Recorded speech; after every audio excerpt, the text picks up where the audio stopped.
Тасма Муса Сапаевдин Ташбек Татка руху жана дымагы аттуу китебинин негизинде даярдалды. Ал өтө илимдүү аалым, баатыр генерал болгон. Ал бөтөн жерде жаңы мамлекет курган. Ал дүйнөлүк адабияттын китепканасын аштырган. Ал Түркистан калкын бириктирүүнү каалаган. Буга чейинки чыгарылышыбызда Кокон хандыгынын тушунда жашап өткөн баатыр аалым, хандын милдетин аткарган шейит Молда Алымкул аталык тууралуу азын-аулак кеп кылганбыз. Дал ошол даректүү тасмабызда Молда Алымкул аталыктын оң колу, сырдашы, мүдөөлөшү болгон Ташбек Татка тууралууда учкай кеп кылып өткөнбүз. Деги эле буга чейин Ташбек Татка деген ысымды уккан белеңиз. Жок албетте. Аз гана тарых сүйүүчүлөрдөн жана академиялык катмардан сырткары бул ысымды эч ким өзү уккан эмеспиз. Себеби бул ысымдар атайын жаап жашырылып, атүгүл элдин аң сезиминен өчүрүлгөн. Анын ордуна тоталитардык режимдин диктаторлору аң сезимге сиңирилген. Мисалы Логвиненко. Бул кишинин ким болгонун, эмне иш кылганын жакшы билбесек деле, ысым катары аябай жакшы билебиз. Себеби анын атында Бишкектин так ортосунда көчө бар. Болбосо Логвиненко Ак суу жергесиндеги азыркы Беловодск тоталитардык режимге каршы чыккан нечелеген жергиликтүү кыргыздарды геноцид кылып, алардын мал-мүлкүн талап тоногон ызаалым. Бирок кыргыздын ары сыймыга ары сыйлыгы болгон баатыр генерал Ташбек Татка тууралуу маалыматыбыз аз жокко эсе. Бүгүн дагы бир тарыхтын кара кутусуна бекитилген бейне менен таанышууга даяр болсоңуз баштайлы. Өзгө элде султан болгон Ташбек Татка Үмөт Молда уулу.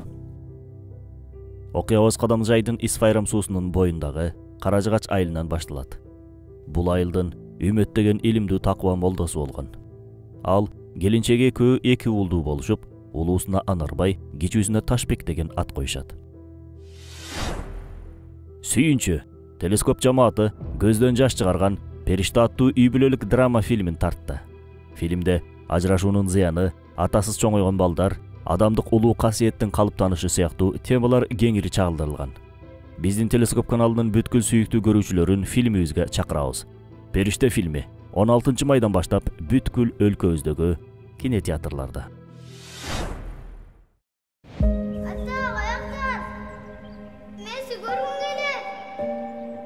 Бул байкуштун атасы жок, менин да атам жок.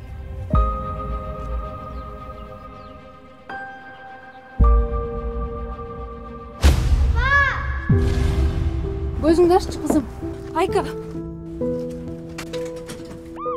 Руслан байке канча калды?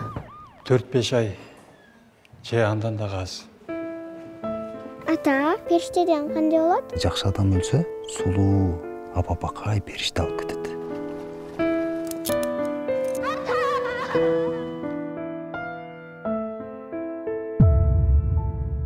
Бабыз кармабай, авар болуп калдык. Марсель деген ким? Чыныңды айт! Не деди? Мен сен чакырган жоктун, Айка кач бул жактан.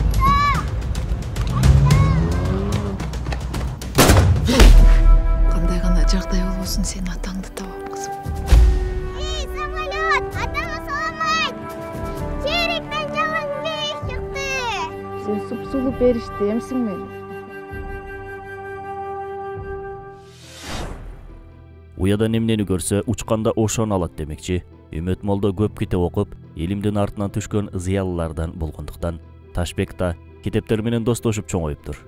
Деги эле кыргыз эли Совет торунан андан ары империалисттик баскынчы режим келерден мурунда илим билимиге кызыккан эл болгон.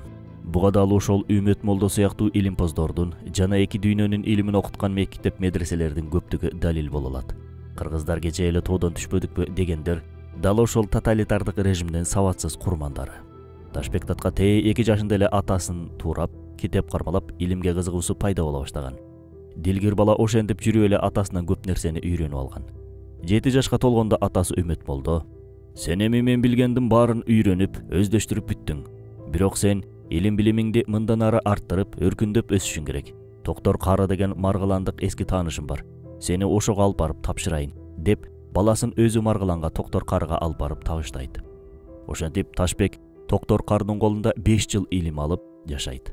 Атасы кеткен бойдон баласын алып кеткени 5 жылдан кийин гана келет. Ташбек айылына келгенден кийин ар иште атасына кол кабыш кылып, айылдык улан кыздарды окутууну да колго алат.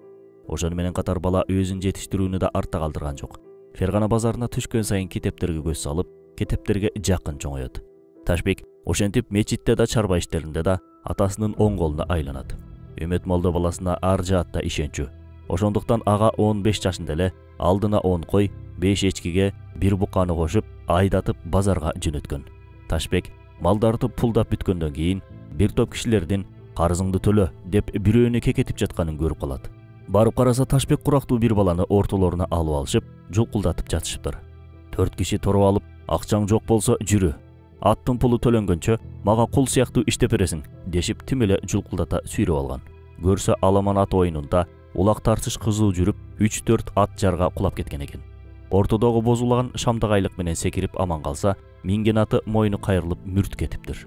Ал атта ушул кишилерге таандык болгон. Натыйжада ошол аттын ээлери баладан аттын пулун доолап атышыптыр. Ошол жерде Ташбек кепке аралашып: "Аке байлар, айтыңыздар, аттын баасы канча тилла, башкача айтканда алтын" дейт. "Ой бала, сенин пулуң жетпейт, эмне кыласың, кет ары" дешкенде Ташбек белиндеги курун чечип, акчасын ортого жая салган экен. Ошентип жанагы кишилер атынын гана акчасын алышып, баланы бошотуп кетип калышкан экен. Тиги бала Ташбекке аябай ыраазычылыгын айтат. Ташбек менен келген кишилер: "Бул эмне кылганың? Атенең эмне деген максаттар менен бул малдарды көбөйтүп жүрдү эле. Эми атаңдан кагуу жейсиң" дешкенде Ташбек эч камырабастан: "Байкадыңарбы? Ал жөнөкөй жигит эмес. Жүзүнөн нур жанып, дымагында чечкинтүүлүк бар. Биз дал ушундай кыйын кысталыш маалында бири-бирибизди колдоп коштоп турушубуз керек. Анткени биз деген аз элбиз. Аз элдин чыгааны арбын болуусу шарт. Ал үчүн жөндөмү ташкындаган жарамдууларды коргоп жүрүшүбүз керек. Эркиндикке ээ болсоң ушундай эр азаматтар менен ээ болосуң" деп айткан. Анын айткан сөзүнөн эч кандай өкүнүү байкалган эмес. Дагы ушундай окуя болсо эч шек күмөнсүз ойлонбостон кайра эле ушуну кылмакмын дегенсип сөздөрү чечкинтүү болчу. Окуянын чоо-жайын атасы уккандан кийин ушундай дейт: "Стоп, ушул жерден суроо. Үмөт молдонун ордунда биз болсок эмне кылмакпыз? Кыргызча, орусча аралаштырып ашата сөгүп куумакпызбы? Суроонун жообун сиз ойлоно туруңуз, а биз атасынын эмне дегенине кулак салалы." Үмөт молдо окуянын чоо-жайын уккандан кийин ушундай дейт: "Алган билим, акыл эс, турмушка тутка болот деген ушул балам. Эрдикке тете иш кылыпсың. Ушинтип өз алдынча чечим чыгарган чечкиндүүлүгүңдөн жазба. Анткени мындай касиет адамды далай кысталаң учурлардан алып чыгат. Акча, пул бул колдун кири. Муну адам табат, ынтымакты, биримдикти уюткан абийир намысты оор абалдагыларга жардам берүүнү болсо эр азаматтар гана табат. Ушундай тарбияны көргөн бала кандай адам болуп чыгат деп ойлойсуз? Эч ким менен кеңешпестен өзүмчүл болобу? Жок албетте. Ташбектей элге жардам колун сунган, элдин жүгүн аркалоодон качпаган чыгаан лидер чыгат.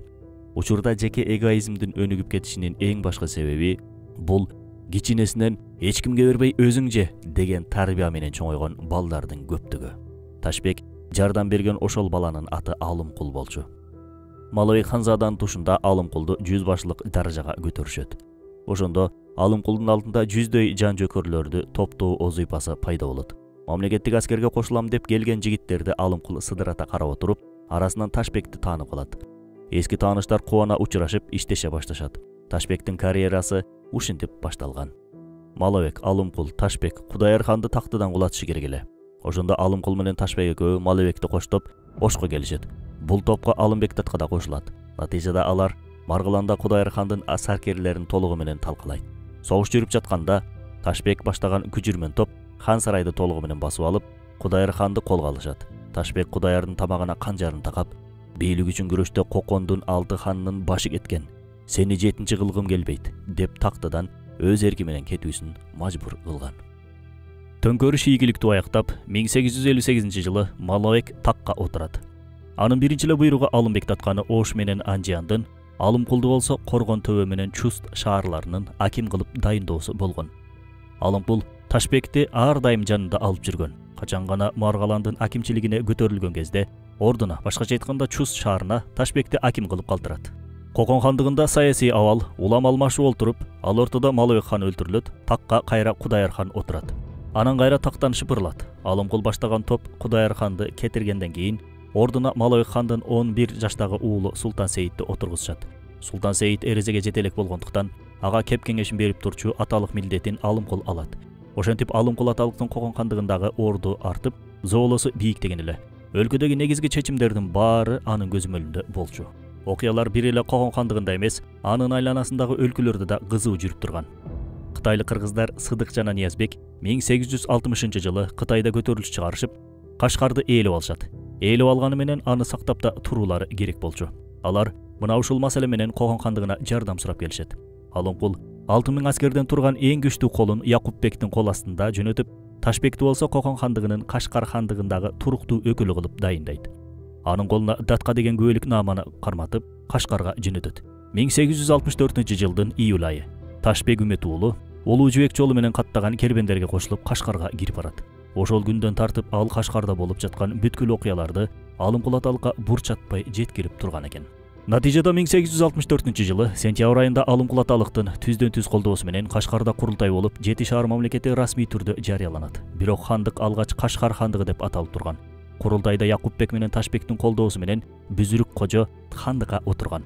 Бүзүрүк кожо такта 1 жылда отурган эмес. Келерки жылдын күнү жылып, жазы келери менен Кудайга шүгүр, мамлекет катары бутубузга туруп алдык. Жүрөгүм ордуна келип, көңүлүм эми жайланды. Арадан жакшы жаман иштер өттү. Күнөөбүз көп. Ажылыкка барып 5 парзымдан бирин аткарып келбесем болбос. Ыйык жайга биздин атыбыздан Ак мечитти курдуруп келейин деп, ордуна Якупбекти дайындап Меккеге кетет. Ошол байдан ар нерсени айтып, кайтып келген эмес. Аңыз кептерге караганда Бүзүрүк кожо Цин империясынын үсүрүнөн корккон деп да айтышат. Бүзүрүк кожонун "Мен Меккедемин, эми бир нече жыл Кашкарга бара албайм. Бийлик маселесин чечип алгыла" деген катыда бул сөздү айгинелеп тургансыйт. Ошол билдирүүдөн кийин Мухаммед уулу Якупбек Кашкардын толук укуктуу расмий ханы болуп жарыяланат. Бул жылдарда 1865-жыл болчу. Якупбек хан көтөрүлгөндөн кийин өз ордуна Ташбекти коргоо министри кылып дайындаган. Кашкар хандыгы өзүн жарыялаган кезде ошол кездин эң ири колонизаторлору Англия, Кытай жана Орусиянын ортосунда таасир талашуу, аймакталашуу өтө курчуп турган убакыт болчу. Якупбек менен Ташбек бул өлкөлөрдүн да өкүлдөрү менен жолугуп, алчы таасын жеген кыраак дипломаттарга айланышат. Осман дөөлөтү Англия жана Британиялык Индия Кашкар мамлекетин расмий түрдө таанышып, өз грамоталарын тапшырышкан. Айрыкча Осман дөөлөтү 7 шаарга курал-жарак жактан көп жардам берген. Орусия болсо Цин империясы менен алакабызды үзгүбүз келбейт деген жүйөө менен бул өлкөнү тааныган эмес. Кашкарда Оогандстандын, Осмондордун жана Англия менен Индиянын элчиликтери ачылып, чет элдик дипломаттардын Ташбекке генерал Ташбек деп кайрылышкандыгы боюнча архивдик маалыматтар бар. Ошол кездин күчтүү державалары, алсак Англия сыяктуу өлкөлөр, жаңы түзүлгөн өлкөнү жөндөн-жөн эле таанып койгон жок. Өлкөнүн Ташбек татка менен Якупбек сыяктуу жигиттерин көрүп, алардын өлкөнү баштап кетер дареметин сезишкенди гана моюндашкан. Болбосо алар деле Кытай сыяктуу бир өлкө менен араздашкыбыз келбейт деп моюндабай койсо деле болмок. Бирок Ташбек татканын дипломатиялык чеберчилиги буга жол берген эмес. Төртөөң төп болсоң, төбөдөгүнү аласың. Алтооң алты болсоң, алдыңдагыны алдырасың демекчи. Якупбек менен Ташбек татка коңшулаш мусулман хандыктар менен биригүүгө аракет кыла баштады. Бирок Үрүмчү хандыгы буга макул болгон жок. Анткени алар бул жерде өкүм сүрүп келген Таранчы султанаттын мураскору мына бизбиз дешип, Якупбек менен Ташбекти Кокон хандыгынан келген келгиндилер катары жээришкен. Андыктан алар хандык тактыга алар эмес, биз отурушубуз керек деген ойду алдыга сүрүшкөн.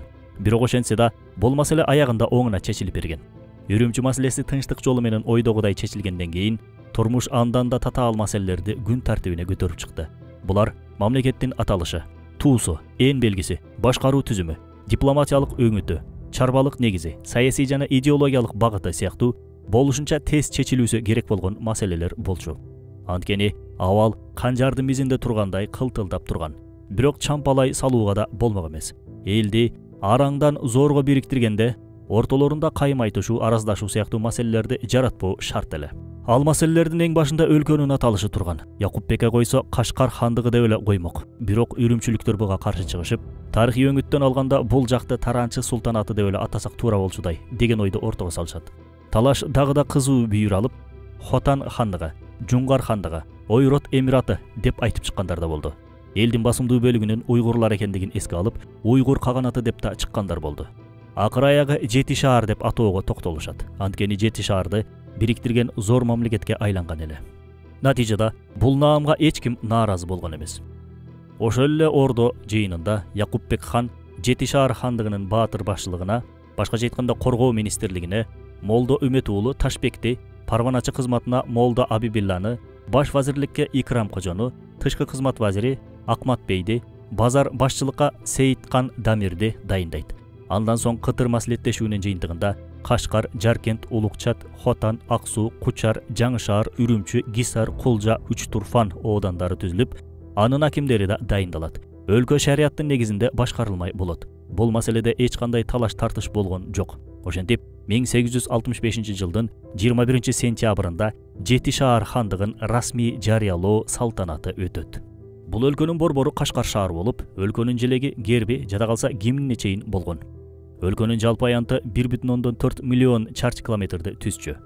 Бул дегени Кыргызстандан 7 эсе чоң бир мамлекет дегенди билдирет. Ал учурда өлкөнүн күчү жеринин аймагына жараша каралгандыктан, бул эсепте бизге өлкө боюнча көп нерсени айтып берчүдөй. Калкынын саны болсо 17 миллионду чапчып, алардын басымдуу бөлүгүн уйгурлар, андан кийин дунгандар, алардан кийин кыргыздар, анан тажиктер, тибеттиктер, өзбектер, казактар түзчү. Ээлеген аймагы болсо ушул жерлер болгон. Түндүктөн Теңир тоо тоолору жана азыркы Кыргызстандын чек арасына чейин жеткен. Түштүктөн Такламакан чөлү жана Тибетке жакын аймактар. Батыштан Кыргызстандын жана Тажикстандын азыркы аймактарына чейин жеткен. Чыгыштан Үрүмчүгө чейин жайылып, Цин империясына чек аралаш болгон. Борбору Кашкар, ал эми экинчи административдик борбору Яркент болгон. Жети шаар жибек жолу соода жолунда жайгашкандыгы үчүн эң башта Кытайдын Цин империясы баш болуп, көпчүлүк империялардын кызыкчылыгын өзүнө буруп турган. Бул өлкөнүн башкы негиздөөчүсү албетте Алымкул аталык болчу. Ооба, кадимки азыркы Кытай жергесиндеги Кашкар аймагында кыргыздар Жети шаар деген кадимгидей мамлекетти тургузат. Башкаруу системасы шарияттын эрежесине негизделген. Бирок тилекке каршы кыргыздар негиздеген бул келтейге мамлекет тууралуу эч жерде айтылбайт да, эч ким билбейт да. Себеби бул окуялар кыргыз эр азаматтарынын уктап жаткан баатырдык рухун, дараметин ойготуп жибериши мүмкүн. Ушуну унутпайлы. Биздин аталарыбыз Кытайдын жеринде да мамлекет курушкан. Өлкөнү коргоо жагы да тыкыр иштелип, ашуу беделдерге күзөт, көзөмөл жайлар курулуп, белестерге дөңсөөлөргө замбиректер орнотулуп, түздүктөргө окоптор, жертөлөөлөр жасалып, айтор, кыйла сүрдүү абал жаралган эле. Бир күнү Ташбек татка кызмат менен Кашкарга келип, Якупбекке жолугат. Якупбек аны жаңы салынып жаткан кооз 3 кабаттуу хан сарайына алып барып көрсөтөт. Бул сарайды ханга жараша турган кылып, сырттан келген конокторго абройлуу көрүнүш үчүн курдуруп жатам, дейт Якупбек. Ташбек татка таң калып ушундай дейт. Эл жакырчылыкта жашап атса, мындай шаан шөкөт исламга да ыйманга да туура келбейт. Мен өзүм улуу чатта эски бир үйдү оңдоп алып эле жашап атам. Жаңы үй салуу оюма деле келген жок. Азыр өзүбүздө эмес, элдин гана камын ойлошубуз керек.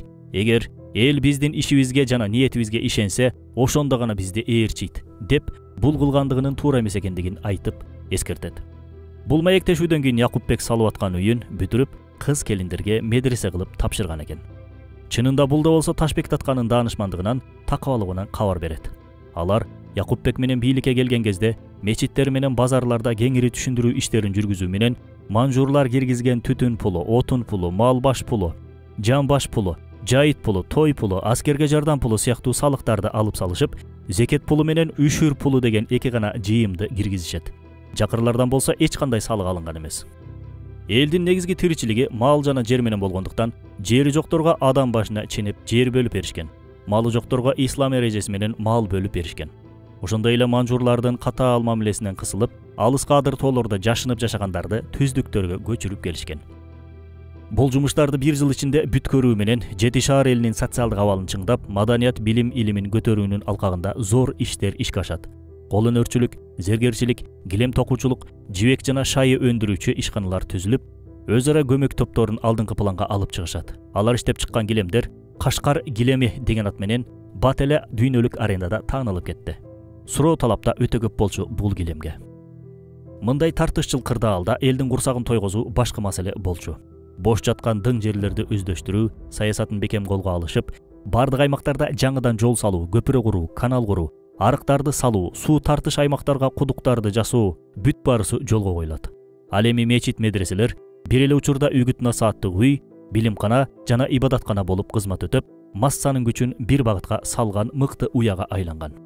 Ошол эле кезде жаңы үлгүдөгү мыкты мечиттер, медреселер салынып, мусулманчылык билим менен кошо чарбачылык, экономика, тарых, география, химия, физика сабактары окутула баштайт. Кашкар шаары улуу жибек жолунун борбору болчу. Мындан майнаптуу пайдаланып, соодагер көпөстөрдүн коопсуздугу толук камсыздалат. Ошол эле учурда бардык шарты бар. Кенен кербен сарайларды курушуп, базарларды кеңейтишет. Арине, жолдорду кеңейтүү, эски көпүрөлөрдү жаңылап, жаңы мыкты көпүрөлөрдү куруу, таш жаргылчактуу суу тегирмендерди куруу элдик ынтымактын шыктанган күүсү менен жүрүп жатты. Англиянын Кашкардагы консулу Джон Фриштин сунушу менен 1866 жылы Ташбек 2 айга Делиге келет. Бул жерге келүүдөн максат мамлекетти башкаруу менен чарбалык экономикалык алдыңкы усулдарды үйрөнүп келүү болгон. Ташбек татканы Делиден дипломат Манарджана Чоудхури тосуп алып, бир катар аскер адамдары менен тааныштырып, ар кандай темада жолугушууларды уюштуруп, өндүрүштүк ишканаларды, көзөмөлдөрдү, базарларды, окуу жайларды, китепканаларды зыярат кылат. Иш сапары жемиштүү, пайдалуу болот. Индиянын Дели шаарындагы англичандарга таандык эң ири Вест Индия компаниясы Кашкарда, Үрүмчүдө, Жаркентте, Хотанда, Кучада, Турфанда кийим тигүүчү, идиш аяк айыл чарба шаймандарын жасоочу фабрикаларды ачышат. Осмон дөөлөтү болсо Кашкарда ошол учурдун эң мыкты басмаканасын ишке киргизип, түрдүү маанидеги адабияттарды чыгара баштайт. Ташбек татка адабиятты, китепти өтө сүйчү. Анын демилгеси менен 1866 жылдын июнь айында Кашкар шаарында дүйнөлүк адабияттын китепканасы ачылат. Андан көп өтпөй улуу чаттагы китепкана ишке киришет. Ташбек датка Үмөт уулу өзүнүн кичим экенин да унуткан эмес. Ал жыл сайын Исфайрам сайынын боюнда жашаган жердештерине туугандык жардам катары төөлөргө чай, фарфор идиштер, кездеме, дары-дарбектерди жүктөтүп жөнөтүп турган. 1868 жылдын кышында кар оор түшүп, жайыттар жабылып, ал аз келгенсип май айында калың кар жаап, элдин колундагы малы кырылып, азык оокаты түгөнүп, Исфайрамга оор жүт келет. Ошондо Исфайрамдыктар Ташбек таткадан жардам сурашат. Датка дароо 6 төөгө күрүч, 10 төөгө аштык буудай жүктөтүп, 800 тандалма уйгур эчкисин элге калыс бөлүп бергиле деп жөнөтөт. Уйгур эчкилери кыргыздын уyu менен бирдей эле сүт берип, 3-төн 4төн улак тууп, тез көбөйчү. Анан жаз алдында бир төөгө өрүк танегин, бир төөгө өрүк көчөтүн жүктөтүп, кашкардык белгилүү багбанды кошуп, Исфайрам даранын элине жөнөтөт. Багбан Исфайрамдыктарга 1 ай бою өрүк эгүүнү дыккат үйрөтүп кеткен. Учурда Баткендин брендине айланган өрүктүн тарыхы Ташбек татканын мезгилине барып такалаарын менимче билбесеңиз деле керек. Алар Исфара өрүгү же болбосо Исперек өрүгү деген ат менен тез эле Кокон, Маргалан, Фергана базарларын дүңгүрөтүп, бүгүнкү күндө Орусия менен Европаны да дүңгүрөтүүдө. 1864 жылы Ташбек Ферганага Алымкул аталык менен жолукканы келет. Экөө бир кыйла маселелерди талкуулашып отуруп, Алымкул биригүү пикирин айтат. Ал ири империя дөөлөттөрү бизге көз артып атат. Эртеңсилерге кол салат. Андыктан мындан коргонуунун бир эле жолу бар. Биригишибиз керек. Бухара эмири менен, Хива хандыгы менен тымызын сүйлөшүү жүргүзүп, аларды макулдатып атам. Силер да тезирээк бутуңарга турсаңар, баарыбыз биригип Туран дөөлөтүн түзмөкпүз. Биз ошондо гана геосаясий дөө шаа мамлекеттердин азуусуна чайналбай турган коргонуу күчүнө ээ болмокпуз. Антпесек, биздин келечек тумандуу коркунучта деген ой менен бөлүшөт. Бул пикир Ташбекке да жагып, бул маселе боюнча Ысык көлдүк кыргыздарга да келет. Бул жакта кыргыздар Ташбек баатыр башыны жакшы тосуп алышып, бирок анчейин колдой беришкен эмес. Бир аздан кийин орус падышачылыгынын баскынчылыгы активдешип, Туран биримдиги ишке ашуу мүмкүнчүлүгүнөн ажыраган. Анын артынан эле Алымкул аталыкта шейит кетет. Саясий кырда ал Жети шаар хандыгында да тынчтанган жок. 1877 жылы Жакыпбекти уулап өлтүрүшөт. Муну таранчы тобу уюштурган эле.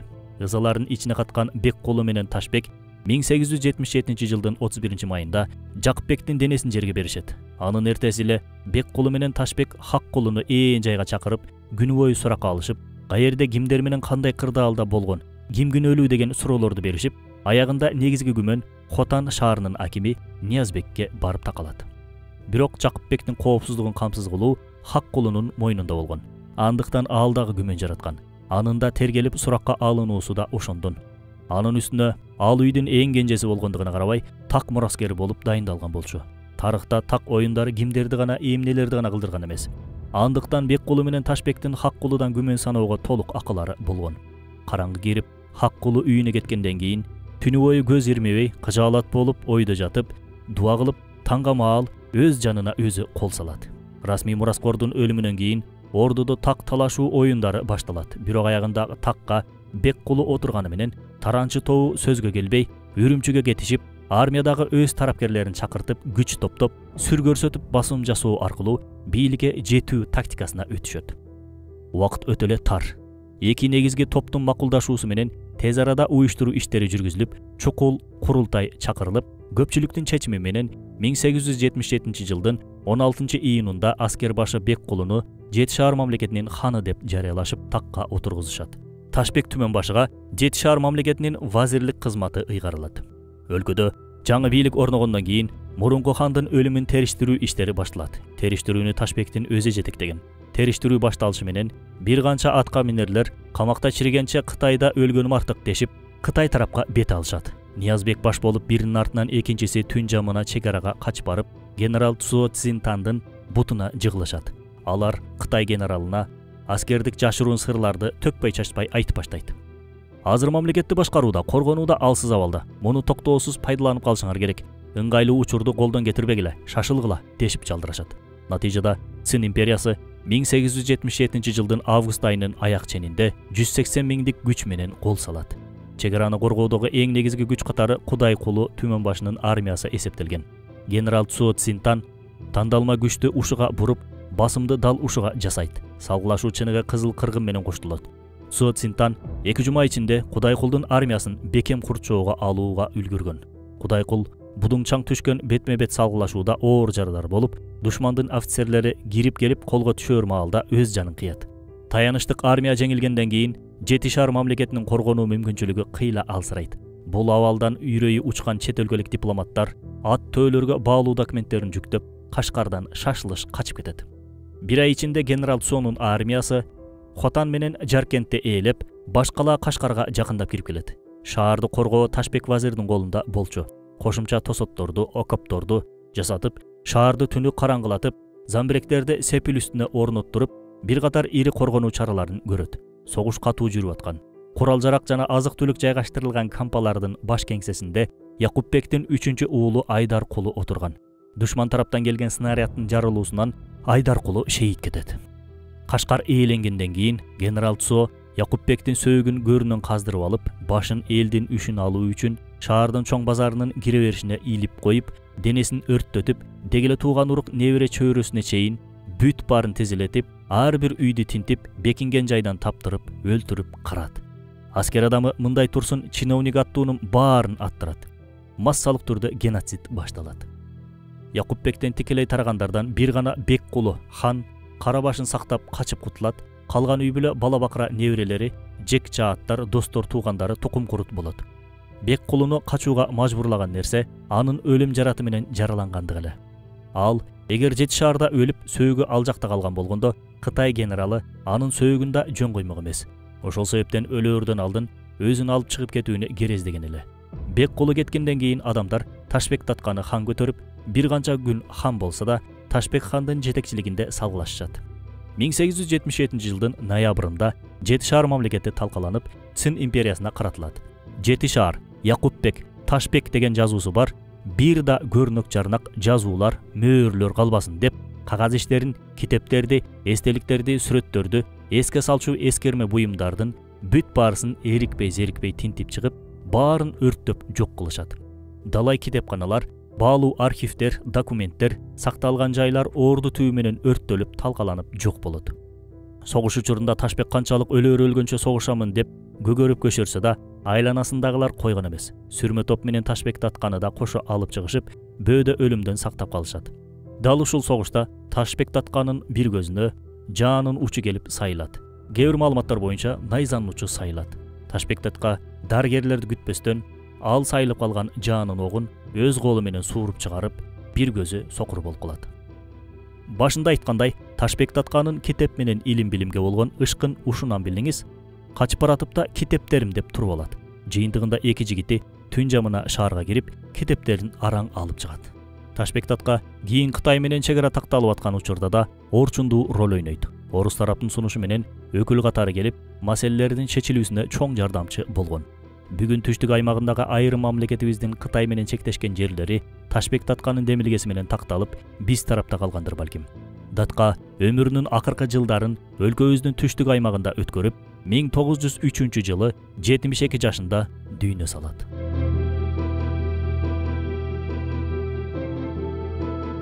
Урматтуу менин мекендештерим, маданий мурасыбыз Ташбек Датка сыяктуу асыл генчтерге чынында толтура. Алар тууралуу изилдөөлөр жокко эсе. Өлкөбүздө дүңгүрөгөн той жана заңгыраган тойканалар көп. Бирок ошол өлкөнүн пайдубалын бекемдей турган, бейнелердин өмүр жолун чагылдырган чыгармалар аз, жокко эсе. Машинелердин саны калкыбыздын санынан көп, бирок аталарыбыз тууралуу тартылган тасмалар жок. Капаста тышкан зөкүрлөрдү, башаламан аламан улакты колдогондор каражатынын аз гана бөлүгүн ушундай долбоорлорго жумшаса, балким мамлекетибиз мындан да жакшы өнүгүп кетет эле. Элге 1000 улак берсең да, балаң папалап мамалап отурса, берген улагың 1 тыйын. Эркектерибиз намыстуу, айымдарыбыз уяттуу болуусу үчүн тарбиялуу тарыхыбызды жаштарыбыздын аң сезимине сиңирүүнү жашообуздун негизги мүдөөлөрүнүн бирөөсү кылуубуз абзел. Бул мүдөнү ишке ашырууда 2 милдет бар. Алар же аткаруучу милдети, же көмөктөшүүчү милдети. Дагы бир 3-чү милдет бар, ал бул милдеттерди жайылтуучу милдет. Тасманын башында айтылгандай, Лагмненга сыяктуу кыргыздарды өлтүрүп, мал-мүлкүн тоногон адамдардын атын шаарыбыздын көчөсүнө коюп алган биз, бөтөн жерге барып мамлекет тургузган Ташбек Датканын дагы ысымын келечекте татыктуу жерге берербиз деген изги ниет, үмүт тилек менен баарыңыздарга рахмат. Ташбек Датка тууралуу дегеле изилдөөлөр өтө аз. Бирок ошого карабай, элибизден элимпоздор, окумуштуулар бул инсан тууралуу китептерди жазып чыгышкан. Алардын сап башында Кадамжай районунун Каражгач айылынын тарых мугалими Миталип уулу Жаңыбай турат. Жаңыбай аксакал 1993 жылы оор кырдаалдарга карабай Ташбек Датка тууралуу алгачкылардан болуп китеп жазып чыккан. Андан сырткары Тазагүл Закирова Кош Мунар Алымкул аталык Ташбек Датка аттуу тарыхтуу даректүү баян жазган. Андан сырткары Муса Сапаев Ташбек Датка руху жана дымагы аттуу китеп жазып чыккан. Дал ушул ролигибиз да ушул китептин негизинде даярдалды. Жараткан Кудай Таалам Ташбек Датканын жаткан жайын жайлуу, топурагын торко, акыретин абат кылсын.